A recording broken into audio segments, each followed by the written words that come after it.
안녕하세요. 오늘 여러분과 함께 아주 특별한 자료를 좀 보려고 하는데요. 세상에 단 하나뿐인 보물이라고 할까요? 사랑하는 딸에게 아버지가 마음 깊이 전하는 편지 한 통입니다. 딸에게 전하는 삶을 지키는 6지혜라는 글에서 가져온 이야기예요. 네, 맞습니다. 그 편지를 읽다 보면 정말 뭐랄까 오래된 LP판에서 흘러나오는 목소리 같다고 할까요? 아주 따뜻하고 또 나지막한 아버지의 목소리가 들리는 듯한 느낌이 들죠. 아, 맞아요. 그런 분위기. 복잡하고 또 때로는 좀 예측 불가능한 세상이잖아요.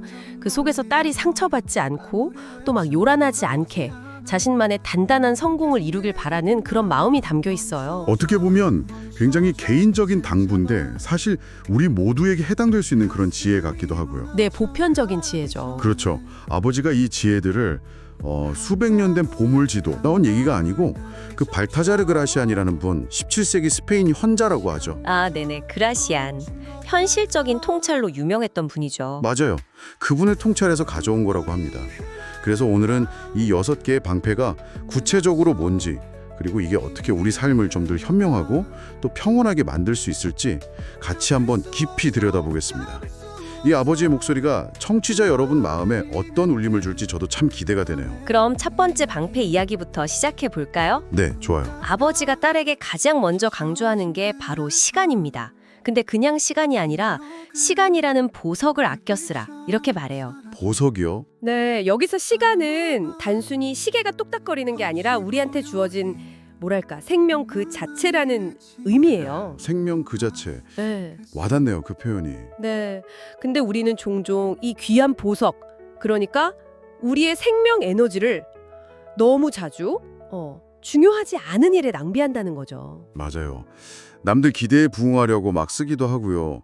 편지에서 특히 인상 깊었던 게 누가 부탁하지도 않았는데 네네, 굳이 나서서 뭘 하다가 실패하면 막 비난은 혼자 다 받고 그렇죠. 잘해도 본전이고.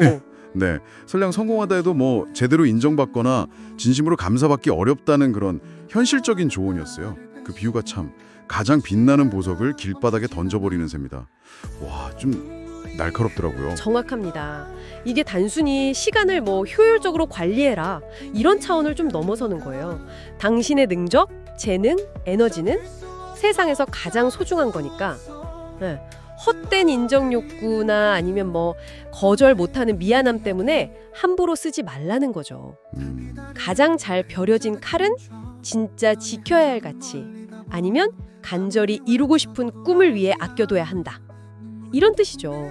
그러니까 내 소중한 자원을 어디에 어떻게 쓸지 신중하게 선택하는 것. 이게 바로 삶을 지키는 첫걸음이라는 겁니다. 듣고 보니 어떻게 보면 아니요라고 말할 용기 아니면 내 에너지를 어디에 쓸지 스스로 결정하는 그 주체성 그런 이야기 같기도 하네요. 네, 그런 맥락이죠. 내 시간과 에너지가 지금 좀 불필요하게 새어나가고 있나 싶을 때 이 첫 번째 방패를 떠올리면 좋겠네요. 그렇죠. 자, 첫 번째가 이렇게 내면의 자원을 지키는 거였다면 두 번째는 좀 외부 세계, 특히 다른 사람과의 관계 속에서 우리를 보호하는 지혜로 이어집니다. 바로 침묵이라는 가장 우아한 대답에 대한 이야기인데요. 아, 이거 중요하죠. 살다 보면 정말 피할 수 없이 오해받거나 좀 부당한 비난을 받을 때가 있잖아요. 있죠, 꼭 있죠. 그럴 때 우리는 본능적으로 막 당황하고 어떻게든 해명하려고 하고 변호하려고 애쓰게 돼요. 근데 아버지는 바로 이 지점을 딱 짚어서 경고합니다. 그런 조급한 해명이 오히려 함정이 될 수 있다고요. 묻지도 않은 해명은 자백이나 다름없다. 이 표현이 있었죠. 이게 참 재밌는 게요. 네. 억울해서 말을 덧붙일수록 오히려 듣는 사람은 뭔가 진짜 찔리는 게 있나? 이렇게 의심할 수 있다는 거잖아요. 맞아요. 세상에는 안타깝게도 그냥 남의 약점을 찾으려는 시선들도 분명히 존재하거든요. 그래서 섣부른 변명은 오히려 그 사람들한테 공격할 빌미만 줄 수 있다. 이런 현실적인 통찰인 거죠. 그래서 어떻게 하라고 조언하나요? 아버지는 그런 의심의 눈초리들을 굳이 막 정면으로 맞서려고 하기보다는 때로는 좀 의연하게 모르는 척, 묵묵히 그냥 자신의 길을 가는 게 더 현명할 수 있다고 조언해요. 당신의 정직함이나 진심은 결국 요란한 말이 아니라 꾸준한 행동과 결과로 증명될 거라는 거죠. 아, 침묵이 그러니까 비겁한 회피나 외면이 아니라 그렇죠. 오히려 불필요한 소모전에서 벗어나서 내 품위를 지키고 또 진실이 스스로 드러날 시간을 버는 거죠. 가장 성숙하고 우아한 방패가 될 수 있다는 그런 깊은 뜻이 담겨 있습니다. 근데요, 어떤 상황에서는 침묵하면 오해가 더 커지거나 아예 소통에 딱 끊겨버릴 수도 있지 않을까요? 혹시 이 침묵의 방패를 쓸 때 좀 주의할 점이라던가 어떤 상황에 이게 더 유용한지 그런 부연 설명 같은 건 없었나요? 아, 좋은 질문이신데요. 편지 자체는 그 경계선을 아주 명확하게 긋기보다는 좀 원칙을 제시하는 데 초점을 맞추고 있어요. 오, 근데 이제 맥락을 좀 살펴보면 이 침묵은 주로 악의적인 비난이나 근거 없는 소문처럼 뭐랄까 해명 자체가 좀 무의미하거나 오히려 논란만 키울 수 있는 상황. 아, 그런 경우. 네, 그런 상황에 더 적합해 보입니다. 물론 건설적인 비판이나 아니면 정말 소통이 필요한 오해에 대해서는 당연히 다른 접근이 필요하겠죠. 중요한 건 상황을 잘 분별하고 감정적으로 확 반응하는 대신에 전략적으로 침묵을 선택할 수 있는 그런 내면의 힘을 기르는 게 아닐까 싶어요. 그렇군요. 무조건 입 다무는 게 아니라 상황을 읽고 전략적으로 활용하는 지혜로서의 침묵이군요. 네, 맞습니다. 아, 이 두 번째 방패는 정말 관계에서 감정 소모 줄이는데 큰 도움이 될 것 같아요. 자, 그럼 다음 세 번째 방패로 넘어가 볼까요? 이건 앞선 두 개랑은 결이 좀 다른데요. 공감이라는 마법 지팡이. 표현이 참 예쁘네요. 네, 그렇죠. 아버지는 자신이 아는 가장 강력한 마법이 바로 이 공감이라고 단언합니다. 다른 사람의 마음을 그 사람 입장이 되어서 진심으로 느끼고 이해하는 능력, 이거죠. 왜 마법이라고까지 했을까요? 그건 아마 백마지 논리적인 설득보다 때로는 단 한 번의 진심 어린 공감이 훨씬 더 강력하게 사람 마음을 움직일 수 있기 때문 아닐까요? 상황 자체를 변화시키기도 하고요. 머리로 이해시키는 게 아니라 마음과 마음을 직접 연결하는 힘이다. 이렇게 설명했죠. 그래서 논리로 막 상대를 이기려고 하기보다는 잠깐 내 주장을 좀 내려놓고 그 사람의 감정, 그 사람의 세상을 한번 느껴보라고 조언하잖아요. 네. 그렇게 마음이 통하는 순간 놀랍게도 닫혀있던 문이 열리고 어쩌면 세상 전체가 당신 편이 되어줄지도 모른다. 이런 희망적인 메시지까지 있더라고요. 여기서 핵심은 진심으로 느끼고 이해하려는 태도예요. 그냥 상대 말에 동의하는 척하거나 뭐 어떤 목적을 가지고 공감하는 척하는 걸로는 이 마법을 발휘할 수가 없어요. 아, 오히려 역효과가 날 수도 있겠네요. 그럼요. 상대방 감정을 막 판단하지 않고 있는 그대로 받아들이고 그 마음의 결을 좀 섬세하게 읽어내려고 하는 진정한 노력이 필요하죠. 그럴 때 공감은 정말 관계를 변화시키고 예상치 못한 해결책을 가져오는 마법 지팡이가 될 수 있는 거죠. 진정한 공감의 힘. 어쩌면 우리가 일상에서 진짜 쉽게 놓치고 있는 마법일지도 모르겠네요. 논리나 이성만으로는 안 풀리던 문제들이 따뜻한 공감 한마디에 그냥 눈 녹듯이 풀렸던 경험. 청취자 여러분도 한 번쯤은 있으실 것 같아요. 자, 이제 네 번째 방패로 가보겠습니다. 이것도 비유가 아주 재밌어요. 무관심한 척하는 기다림의 미학. 꼭 그림자 놀이 같다고 하네요. 네. 아버지는 우리가 세상에서 간절히 원하는 것들 있잖아요. 뭐 성공, 인정, 사랑 이런 것들이요. 이런 게 마치 그림자 같다고 비유해요. 그림자요? 네. 우리가 그 그림자를 잡으려고 막 조급하게 손 뻗고 달려들수록 그림자는 더 빨리 저만치 달아나 버리잖아요. 아, 그렇죠. 어릴 때 그림자 잡기 놀이 생각나네요. 네, 바로 그거죠. 근데 반대로 우리가 그냥 태연하게 그리고 좀 당당하게 내 길을 뚜벅뚜벅 걸어가면 어떻게 될까요? 따라오리나요? 신기하게도 그렇게 잡고 싶었던 그림자가 어느새 내 뒤에 조용히 따라붙어 있다는 거예요. 그러니까 원하는 게 당장 손에 안 잡힌다고 너무 불안해하거나 초조해하면서 자신을 막 들볶지 말라는 거죠. 그런 깊은 뜻이 담긴 조언이에요. 맞아요. 조급하면 오히려 내 마음만 불안해지고 시야도 좁아져서 좋은 기회를 놓칠 수도 있고요. 그렇죠. 그래서 아버지는 여기서 한 발짝 좀 물러서서 상황을 보고 여유를 가지는 기다림의 미학을 강조합니다. 근데 이게 그냥 수동적으로 멍하니 시간 보내라는 뜻은 아니에요. 아, 그런 건 아니군요. 네, 오히려 내면의 중심을 단단히 잡고 나는 내 길을 간다는 그 당당함과 자신감을 유지하는 게 전제되어 있는 거죠. 그렇게 내 가치를 믿고 나아가다 보면 결과에 대한 집착에서 좀 벗어난 여유가 생기잖아요. 네네. 바로 그 여유와 당당함이 역설적으로 원하는 것을 끌어당기는 자력이 된다는 통찰이죠. 즉, 결과에 너무 집착하지 말고 내 길에 집중할 때 오히려 원하는 게 자연스럽게 따라온다는 그런 역설적인 진리를 말하는 것 같아요. 무관심한 척이라는 표현이 진짜 핵심인 것 같네요. 속으로는 간절해도 겉으로는 막 연연하지 않는 듯한 태연함. 근데 이게 생각보다 쉽지 않을 것 같아요. 내공이 좀 필요하겠는데요. 어렵죠. 네. 혹시 청취자 여러분 중에서도 너무 간절히 쫓다가 오히려 멀어졌던 경험, 혹은 반대로 마음을 비우고 내 할 일에 집중했더니 생각지 못한 좋은 결과가 찾아왔던 경험이 있다면 이 그림자 놀이 비유가 더 깊이 와닿으실 것 같네요. 자, 5번째 방패로 넘어가 보겠습니다. 혼자 있을 때 가장 빛나는 당신, 이런 제목이에요. 네. 우리는 보통 다른 사람들 시선을 많이 의식하잖아요. 남들이 나를 어떻게 볼까, 어떻게 평가할까 막 신경 쓰면서 행동하게 되죠. 그렇죠. 저도 그래요. 그런데 아버지는 한 걸음 더 나아가서 진짜 당신의 가치와 품격은 아무도 보지 않는 곳에서 어떻게 행동하느냐 여기에 달려있다고 말해요. 즉, 혼자 있을 때 그 진정성이 그 사람의 본질을 보여준다는 거죠.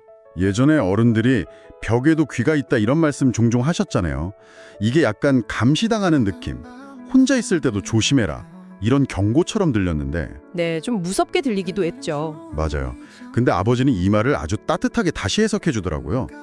누군가 지켜보고 있어서 조심해야 한다는 게 아니라 당신은 혼자 있을 때조차 스스로에게 존중받아야 할 만큼 소중한 존재다. 이런 의미로 받아들이라는 거예요. 자기 자신에 대한 존중의 메시지인 거죠. 그렇습니다.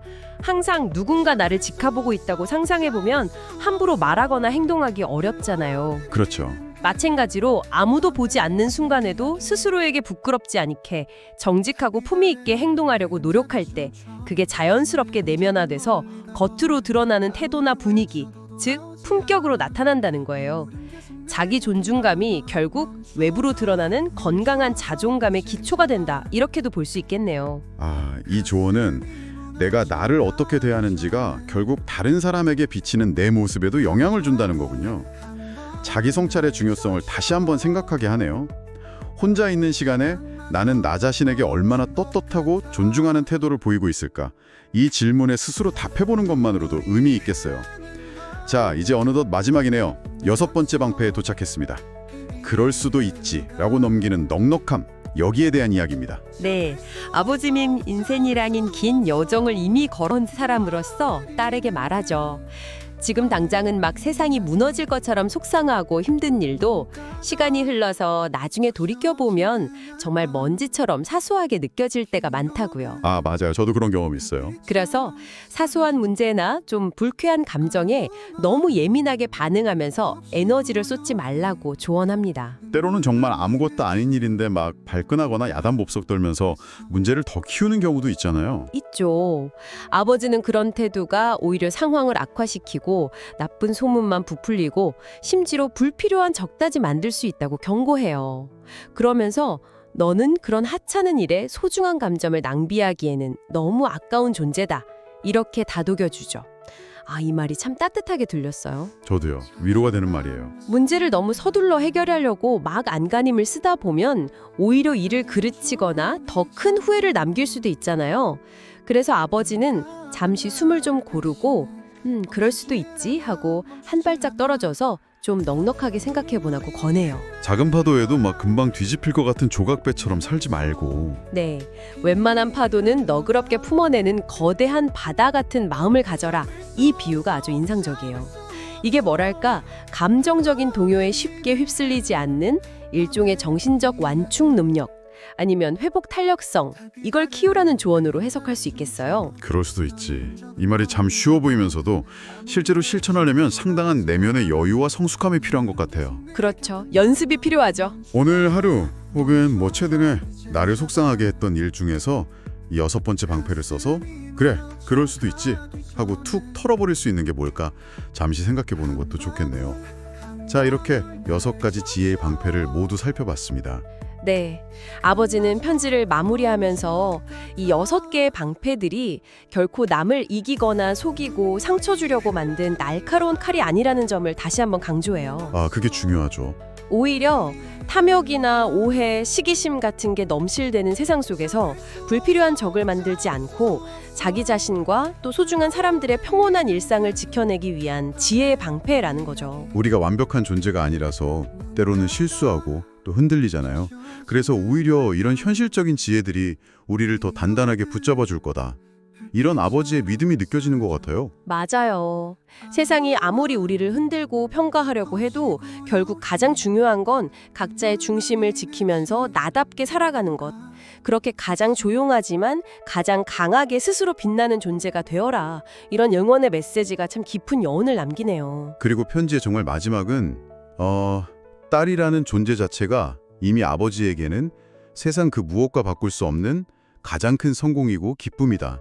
이런 절절한 고백으로 끝을 맺습니다. 영원히 너를 응원하며 사랑한다. 세상에서 너를 가장 사랑하는 아빠가. 이 마지막 문장에서 딸을 향한 아버지의 그 무한한 사랑과 지지가 정말 가슴 뭉클하게 전해져 오죠. 정말 따뜻하고 지혜로운 오래도록 기억에 남을 것 같은 편지였어요. 아버지의 사랑과 또 연륜이 녹아든 조언들이 듣는 내내 마음을 참 잔잔하게 채워주는 것 같았습니다. 자, 이제 마무리를 할 시간인데요. 오늘 우리가 살펴본 아버지의 편지는 주로 어떻게 하면 나를 지킬 것인가, 그러니까 지혜로운 방어에 좀 초점이 맞춰져 있었잖아요. 그렇죠. 6개의 방패는 주로 불필요한 갈등이나 외부의 좀 부정적인 영향으로부터 스스로를 보호하는데 아주 유용한 도구들이었죠. 네, 근데 여기서 한 걸음 더 나아가서 이런 질문을 던져볼 수도 있을 것 같아요. 이 방패들을 잘 활용해서 나를 지키는 것을 넘어서서 우리는 어떻게 하면 다른 사람들과 평화롭고 건강한 관계를 적극적으로 만들어갈 수 있을까요? 정말 좋은 질문이네요. 단순히 방어하는 걸 넘어서 긍정적인 관계를 주도적으로 구축해 나가는 방법에 대한 고민. 네. 방패 뒤에 그냥 숨는 게 아니라 방패를 든 채로 어떻게 좀 따뜻하게 손을 내밀 수 있을까? 뭐 이런 거네요. 네, 그렇습니다. 나를 지키는 지혜와 더불어서 서로 존중하고 지지하면서 함께 성장하는 그런 건강한 관계를 만들어가는 지혜는 또 어떤 모습일지, 그 균형점을 어떻게 찾아갈 수 있을지 한번 생각해 보시면 어떨까 합니다. 네. 이것이 오늘 저희가 청취자 여러분께 드리는 마지막 생각거리입니다. 이 아버지의 편지가 여러분 각자의 삶에서 작지만 의미 있는 등불 하나를 밝혀주었기를 바랍니다. 없이 고요히 눈물만이 내 친구가 됐어.